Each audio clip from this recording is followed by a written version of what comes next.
Comment structurer une séance de coaching vocal efficace? C'est une question qu'on me pose souvent dans l'école de coaching et on a justement un module dans lequel on parle de ça, mais j'ai envie de te partager sur cette chaîne YouTube justement comment tu vas pouvoir structurer une séance de coaching vocal. Alors cette vidéo elle s'adresse à toi si tu es en dynamique d'enseignement de coaching, donc si tu es prof de chant, si tu es coach vocal ou que tu as envie de le devenir et que donc tu travailles avec des élèves.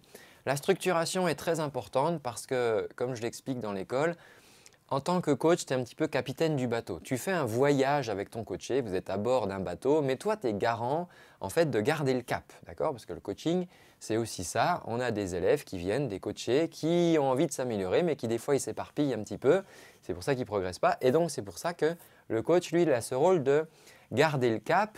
Le coach a aussi besoin de fixer un cadre et d'avoir une posture dans son coaching. Je t'ai fait une autre vidéo YouTube là-dessus. Et donc, parmi le cadre, la structuration de la séance va permettre de créer des points de repère et surtout d'avoir du coaching vocal efficace où on ne se réveille pas au bout de 30 minutes en disant « Ah, bah oui, là on n'a fait que de discuter, mince, on n'a pas bossé » ou alors « Ah bah oui, on a beaucoup chanté mais du coup on n'a pas eu le temps de travailler sur ce truc-là. » Bon, ça ne donne pas beaucoup de résultats. Multiplié par le nombre de séances dans l'année, on se retrouve des gens qui après 6 mois de cours disent bah, « je chante toujours pas mieux, il y a quand même un petit problème ». En tant que coach vocal, tu vends de la transformation vocale, il ne faut pas l'oublier. Moi, c'est Antoine, je crée des vidéos sur cette chaîne YouTube tous les dimanches pour les chanteuses et les chanteurs et leurs accompagnants. Accompagnants, c'est prof de chant, coach vocal, ce que tu es peut-être. Alors, première chose dans la structure, tu peux prendre un petit papier pour noter, ça va être la phase d'accueil. C'est important, surtout si c'est la première fois que tu reçois ton élève, mais même si ce n'est pas la première fois, de recréer un lien. D'accord? Ton élève, il débarque du boulot, peut-être qu'il vient de déposer ses enfants à la crèche, peut-être que, voilà, je ne sais pas d'où il arrive, mais il va passer du temps avec toi, un petit temps en réalité dans sa semaine, peut-être 30, 45 minutes, 1 heure. Et c'est important qu'il y ait cette phase d'accueil, création de liens. Tu vas accueillir chaleureusement ton élève, tu vas recréer la bulle de bienveillance. Donc, tu as pas mal d'outils pour faire ça qu'on voit dans l'école. Donc, tu crées cette bulle de bienveillance et si c'est la première fois que tu le vois, tu vas le questionner sur son parcours musical, ses antécédents vocaux. Est-ce qu'il a déjà eu des problèmes vocaux? Est-ce qu'il a souvent des extinctions de voix? Est-ce qu'il chante dans un groupe depuis combien de temps, etc. pour connaître un petit peu son parcours, ses antécédents au niveau de la voix. Si c'est un élève que tu revois régulièrement, tu vas le questionner. Tiens, voilà, depuis la dernière fois, comment ça se passe pour toi? Sur quoi tu as pu avancer? Qu'est-ce que tu as pu travailler? Est-ce que tu as eu le temps de travailler ou pas? Et on n'est pas là pour fliquer nos élèves. À la question « est-ce que tu as eu le temps de travailler ?» on ne veut absolument pas mettre ce cadre scolaire de « ah, mauvais élève, tu n'as pas travaillé ». Les personnes font avec la vie qu'ils ont. Je travaille parfois avec des artistes professionnels qui n'ont pas le temps et ils me disent « écoute Antoine, je suis désolé, mais là on bossait sur la mise en scène, il fallait qu'on voit les costumes, il y avait machin, j'ai pas eu le temps de travailler, ce que tu m'as fait. Ok, je vais intégrer ça dans ma séance, le fait que la personne n'a pas pu capitaliser sur ce qu'on a fait avant et je vais adapter la séance. Si par contre à l'inverse elle me dit qu'elle a bien avancé, on va vérifier ça ensemble et je vais pouvoir capitaliser là-dessus pour construire sur la suite. Si c'est une première séance, on va aussi discuter des motivations et des objectifs de la personne. Je vois tellement de gens qui s'engagent dans une pratique de cours de chant ou d'être suivi dont les objectifs ne sont pas clairs et tout d'un coup il y a un clash avec leur accompagnant, prof ou coach, parce que tout d'un coup, comme ils n'étaient pas partis sur les mêmes objectifs, ils n'ont pas forcément avancé dans la même direction et du coup, ça clash. Donc, c'est vraiment important de discuter des motivations, pourquoi la personne elle vient, à quoi elle s'attend, vers quoi on peut l'emmener et puis toi-même en tant que coach vocal, fixer le cadre justement de cette collaboration. Ensuite, si c'est la première fois que la personne vient, tu vas pouvoir faire un petit diagnostic. Tu vas avoir besoin de faire un diagnostic. Si tu vois ton élève régulièrement, tu vas aussi refaire ce diagnostic. Ça, c'est important. Comment tu vas faire ça? Tu vas utiliser des exercices de mise en route, d'accord? Donc en fait, un simple échauffement, d'accord? On va faire un échauffement et simplement, toi, cet échauffement, tu vas t'en servir pour diagnostiquer la voix de ton élève, voir comment elle se comporte. Tu vas observer ses capacités vocales actuelles si c'est la première fois que tu la vois. Si c'est un élève que tu vois régulièrement, tu vas observer ce qui avance dans sa voix ou ce qui a l'air de régresser. Tu vas identifier des points de tension éventuels. Et en fait, cette phase d'échauffement va être très très riche parce qu'elle va te permettre Alors si tu l'amènes correctement, voilà, il y a des méthodes, il y a des manières pour mener cette phase, mais elle va te permettre de récolter énormément de matière et de pouvoir faire un diagnostic déjà vocal préalable. Ensuite, une fois cette petite mise en route faite, on va pouvoir faire un bilan vocal. Donc si c'est la première fois que tu vois cet élève, eh ben, tu vas pouvoir l'écouter chanter, ça va te permettre de l'évaluer. Si c'est un élève que tu revois plusieurs fois, bah là il va rechanter peut-être le morceau que vous avez travaillé la dernière fois et toi ça va te permettre de t'étalonner. Ok, sur quoi il a progressé, sur quoi il bute encore, qu'est-ce qu'il y a besoin de renforcer et qu'est-ce qui est acquis. Quand tu vas entendre ton élève chanter, tu vas le scanner, d'accord? Tu vas faire une évaluation. Moi, je parle de l'évaluation ACRP. Je partage, je dirais, le fonctionnement vocal en 4 sphères. En gros, pour te faire court, la partie, le travail sur l'air, le générateur, donc les cordes vocales, la partie résonateur et la psyché. Et donc, quand mon élève chante, je vais faire une évaluation 360 sur ces 4 piliers. Je vais prendre des notes sur les points travaillés, je vais prendre des notes sur ce qui est acquis maintenant ou ce qui est déjà en place ou ce qui semble être déjà en place. Et je t'invite d'ailleurs à avoir un système de prise de notes efficace pour vraiment maximiser les résultats que tu vas apporter à tes élèves.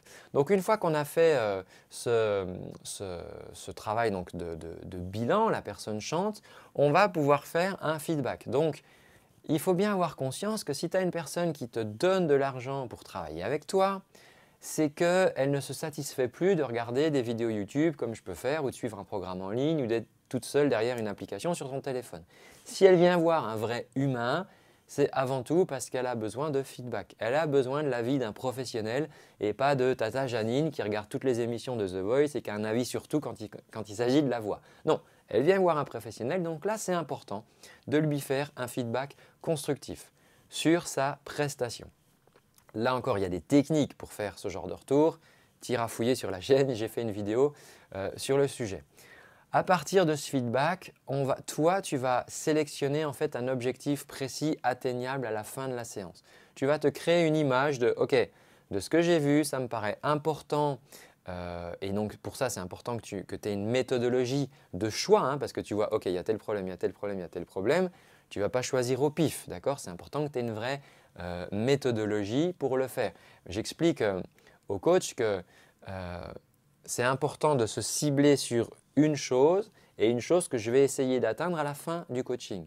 Donc pour ça, il faut que je sache trier les patates entre ce qui est important, ce qui est urgent, ce qu'il faut traiter maintenant, ce qu'on peut traiter plus tard et tout ça relativement par rapport à l'objectif du chanteur. Ce n'est pas pareil s'il a un concert dans un mois ou s'il travaille sur un spectacle pendant un an.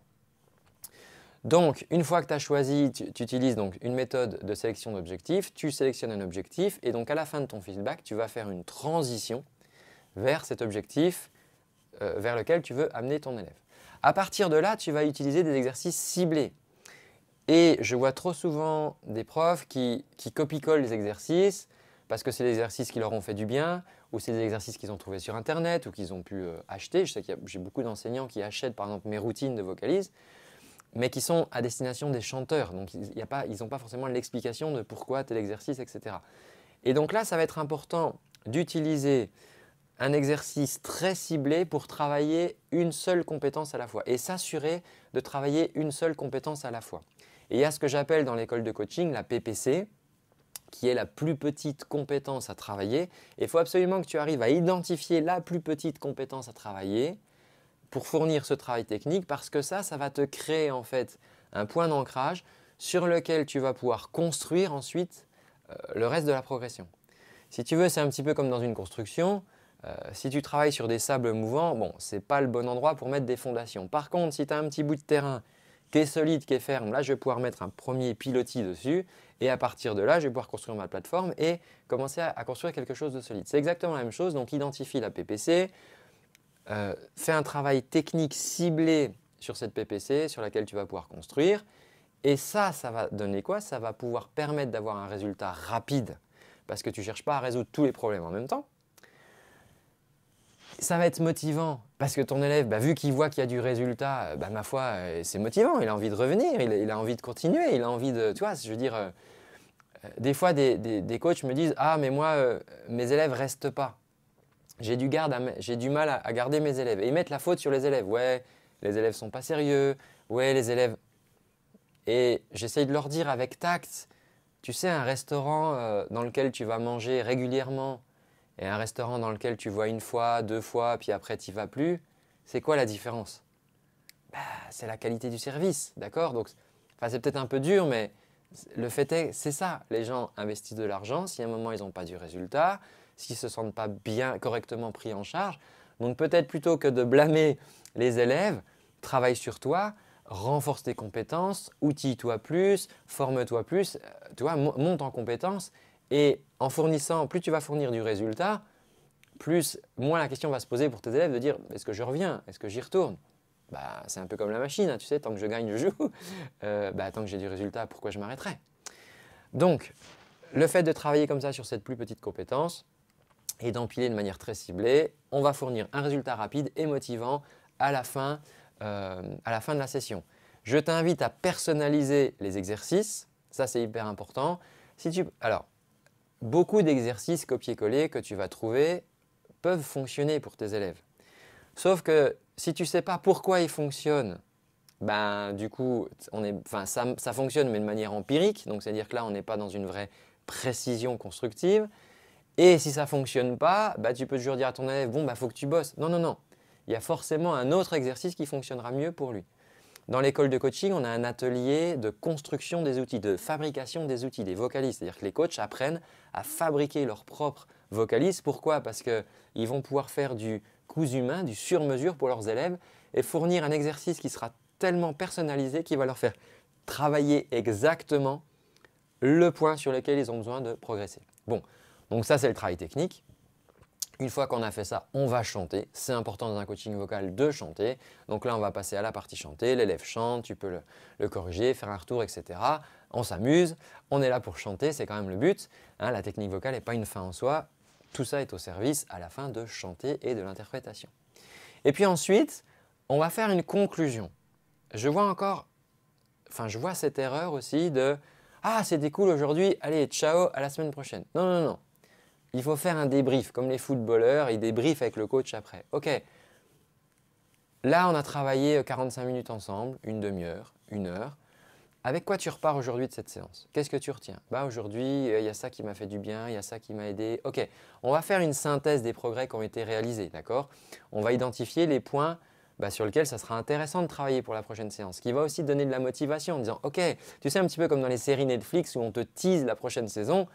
Là, l'élève, s'il repart en disant « Ah, cool, là, j'ai déjà avancé là-dessus et la prochaine fois, on va travailler là-dessus », c'est hyper engageant. Et en fait, le coach, il a aussi ce rôle de motivateur quelque part parce qu'il y a toujours plusieurs manières de travailler. Hein. Il y a la manière très ennuyeuse et il y a la manière très amusante. J'ai vu ça, moi, dans le solfège au conservatoire. J'ai eu des professeurs de solfège fort ennuyeux qui, pour une discipline déjà un petit peu rébarbative, rendait vraiment pas la chose facile. Et j'ai eu la chance d'avoir un professeur de formation musicale que je peux citer parce que j'adore son travail et il continue. Donc, il s'appelle Jacques Rollin. Il est à Belfort. Il a mis en place plein de méthodes autour de la formation musicale qui sont fabuleuses. Mais il rend ça tellement marrant, tellement amusant. On s'amuse en fait, on n'a pas l'impression de travailler quelque chose qui pourrait être gris, qui pourrait être poussiéreux. Et bien fais la même chose pour le coaching vocal. Il y a des gens qui disent le coaching vocal, les cours de chant, c'est un peu comme ça. Rends ça ludique, d'accord? Et en aidant tes élèves à se projeter sur tiens, la prochaine fois on va pouvoir travailler là-dessus, ça donne des pistes de progression, ça donne des pistes de progrès. Et ça, c'est très motivant. D'accord? Donc ça permet de se projeter sur les prochaines séances. Tu peux évidemment enregistrer les cours, tu peux prendre des notes. Je t'invite à inciter ton élève à enregistrer tout ça. Tu peux donner des conseils aussi pour le travail personnel, comment bien travailler à la maison. Donc ça, c'est la structure, si tu veux, que tu peux utiliser. Je ne te l'ai pas détaillé à fond pour que la vidéo ne soit pas trop indigeste, mais c'est déjà une bonne structure que tu peux utiliser.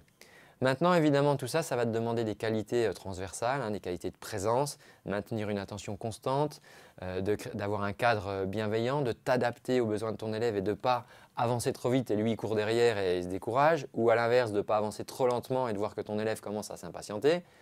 Je t'invite aussi à bien gérer ton temps, C'est infernal d'avoir, tu sais, comme chez le coiffeur où des fois tu attendrais, ah ben désolé, mais j'ai encore madame, j'ai encore monsieur, j'ai encore… Ok, mais je vais passer quand? Bah dans 1 heure. Non, il faut savoir gérer son temps. En gérant bien son temps, moi je fais des sessions de coaching de 30 minutes parce que je gère bien mon temps et je travaille de manière très pointue. Et les gens se disent, ah oui, mais tes élèves ne peuvent pas avancer aussi vite. Détrompez-vous, ils avancent beaucoup plus vite. Parce qu'en fait, ils n'ont pas besoin de moi pour rabâcher, répéter, etc. On travaille sur un point, ce point est vu, réussi, la personne part avec comment le travailler, quand elle revient, si elle l'a travaillé, on passe à la suite, next. Du coup, en 8 sessions de coaching, on va faire comme ça. Alors que quand les coachings sont plus longs, les élèves s'en remettent beaucoup plus au coach. J'ai remarqué ce truc-là. Voilà, donc gestion du temps, c'est très important. Adapter la progression. Voilà, j'espère que cette vidéo te donne de la valeur. Tu vois, je veux dire, quand tu mets de la méthodologie, quand tu utilises des protocoles, quand tu utilises comme ça, je dirais une rigueur pédagogique, c'est ce qu'on appelle de l'ingénierie pédagogique, tu peux vraiment améliorer les résultats et ça va même se répercuter aussi sur ton activité. Si tu es indépendant, que tu cherches à vivre de cette activité, concrètement, ton chiffre d'affaires va être amélioré aussi en utilisant ce genre de choses. Alors, si c'est des choses qui t'intéressent, j'ai créé une communauté dans laquelle je partage justement pour les professeurs de chant, les personnes qui voudraient devenir coach vocal, qui veulent vraiment se former sérieusement à ça. Donc cette communauté, l'accès est gratuit pour le moment, donc profites-en. Il y a un lien dans la description de cette vidéo, tu le trouveras aussi à la fin. Tu cliques dessus, tu mets ton adresse mail, tu remplis les 2 questions qu'il y a. Et si je valide ton adhésion, eh bien, tu pourras nous rejoindre dans cette communauté, échanger avec d'autres passionnés de la voix et puis profiter aussi de toutes les ressources gratuites qui sont à disposition dans cette communauté. Voilà, je te remercie d'avoir suivi cette vidéo. Je te donne rendez-vous dans un prochain contenu. Ciao!